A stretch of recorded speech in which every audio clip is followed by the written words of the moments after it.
Olá, meu nome é João Paulo Silveira da Costa, sou psicanalista em parceria aqui com a Escola de Psicanálise de Curitiba. Nós desenvolvemos esse quadro chamado Conexão EPC, um quadro quinzenal, né, no qual nós tratamos aqui de temas relacionados a perguntas que nos são feitas pelos nossos alunos, pelos nossos analisandos, supervisionandos, enfim, a comunidade psicanalística de um modo geral. Eu gostaria de tratar de um tema hoje que eu vejo como um tema central para a nossa concepção, né, do que seja a função contemporânea do analista, né, e o que sustenta a ideia de desejo de analista, que é a relação que eu proponho aqui como uma premissa do analista bom versus o analista bonzinho. Né? Então a gente pode começar essa discussão pensando o que é um bom analista? Como se configura um bom analista? Eu creio que a resposta para essa pergunta, primeiramente, está numa ideia de desvínculo, né, da pessoa física do analista para a função de análise. O que isso significa? Se nós considerarmos, por exemplo, quais são os critérios para que alguém, os critérios técnicos para que alguém seja bom analista?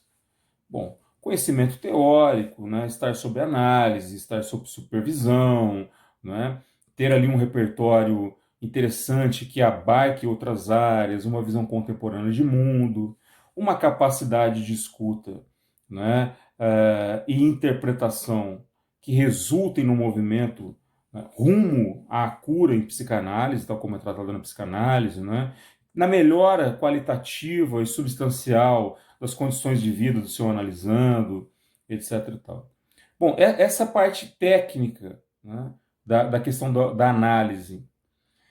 Como seria uma referenciação, como seria ali um uso de critérios para além disso? O que o analista tem que ter para além disso? Além desses critérios de ordem técnica? Bom, o analista tem que se colocar, no momento da análise, o analista tem que se colocar dentro de um aspecto funcional. Né? A manutenção das figuras da neutralidade, da abstinência, do amor à verdade, né, da atenção flutuante, sobretudo, eles estão relacionados com esta capacidade, com este uso atributivo de distanciamento. Né? Com uma ideia, por exemplo, com relação à neutralidade. Né? Nós sabemos que na integralidade é impossível a neutralidade. Né? Nós sempre temos opiniões sobre alguma coisa. O que faz a função do analista? A função da analista me subtrai da opinião. Por mais que eu tenha a minha própria visão de mundo acerca das questões que o analisando está me trazendo, naquele momento eu não estou ali numa função dialógica, eu não estou ali numa função explicativa e, sobretudo, eu não estou ali numa função judicante. Eu não estou me referenciando. Quando o conteúdo é trazido até a minha pessoa, não é a pessoa do João Paulo que está fazendo ali aquela análise, que está ali fazendo aquele ensaio, aquela elaboração, aquela interpretação, mas é a função de analista. Não é? É um princípio que sustenta numa prática, né, que vai encontrar os pontos teóricos, que vai encontrar os pontos referenciais, que vai encontrar os pontos lógicos a partir de uma premissa simples, que é a escuta. Agora, o que é a escuta em psicanálise? Aí entra uma certa confusão, uma certa mistura, uma certa figura assim obnubilada do que vem a ser o papel do analista dentro da análise. Né? O que é, por exemplo, a ética do acolhimento dentro de psicanálise? Né? De um modo geral, eu não vou me filiar a escolas, aqui eu não vou falar do Winnicott, uma pessoa que desenvolveu super bem a questão de holding, de handling, né? Da mãe suficientemente boa, dessas teorias de sustentação. Não vou me apoiar nessa ideia. Eu vou dizer o seguinte, para todas as correntes teóricas possíveis, o que seria a diferença entre um analista bom e um analista bonzinho? E eu poderia me antecipar dizendo o seguinte: o bom analista não se coloca narcisicamente na figura do sujeito suposto saber. Quem lhe atribui essa qualidade é o analisando e não ele próprio. Né? E não fazendo esse posicionamento, não trazendo esse posicionamento para si, e para isso ele precisa de muita análise, né? Ele mesmo ser analisado.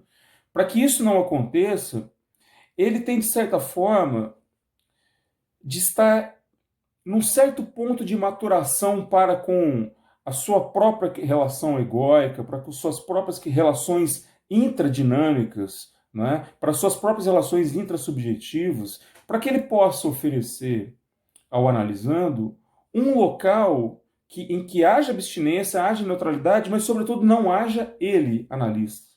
Não haja ele na qualidade daquele que, por exemplo, sofre com a rejeição, daquele que, por exemplo, sofre com a transferência, daquele que, por exemplo, sofre com a transferência negativa, né? Daquele que, por exemplo, se coloca ali e assume para si o papel imaginário no primeiro momento, que o analisando lhe atribui. O que isso significa na prática, João? Aquele analista que sofre junto com o analisando não é um bom analista, do ponto de vista da funcionalidade. Né? Do ponto de vista da funcionalidade, ele pode ser um ótimo ser humano, ele pode ser um ótimo. Mas do ponto de vista da funcionalidade, não é isso, não é esse o objetivo da análise. O bom analista não é aquele que se coloca numa posição, ainda que interna, eu vou colocar dessa forma mais leiga, numa posição de superioridade que não, nada mais é do que uma defesa narcísica, e que vai ser abalada porque o analisando, por exemplo, não segue mais, não acompanha mais, ou porque não compactua com as suas ideias, ou porque radicalmente se opõe às suas ideias, ideias da pessoa física, que não devem estar presentes na função do analista. Percebe? Eu posso aqui fazer um comentário, não o faço, mas poderia fazer um comentário de preferências minhas, políticas, etc e tal. Contudo, esta é a pessoa física falando. Jamais poderá ser o analista falando. Essa é uma diferença fundamental. E quem está na clínica, quem está dentro da clínica, está entendendo o que eu estou falando. Não é na qualidade de analisando ou na qualidade de analista e assim por diante. A ideia central disso tudo é que o analista bonzinho é aquele que já procura colocar um anteparo perante a sua própria contratransferência.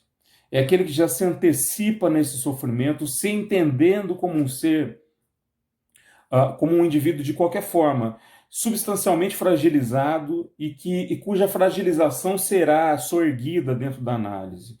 Quer dizer, que de algum modo, o analisando, ele não pode cutucar certos pontos. Que de algum modo, o analisando tem de se adaptar a ele, analista, e não o contrário. De que qualquer modo, o analisando tem que dizer coisas que coadunem e reforcem, né, a estrutura egóica do analista.